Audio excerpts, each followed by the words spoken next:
Is it selfish to cut off a friend who only brings you pain? You feel guilty, but a friendship shouldn't feel like a constant struggle. A wise monk once offered this perspective. If you're learning how to protect your peace, subscribe for more daily wisdom.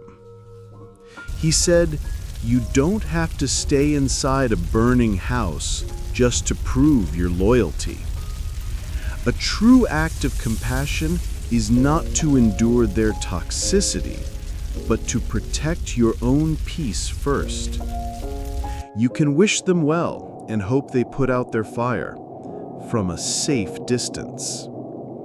Letting go isn't a punishment. It's an act of compassion for yourself. Share this with someone who needs to hear it.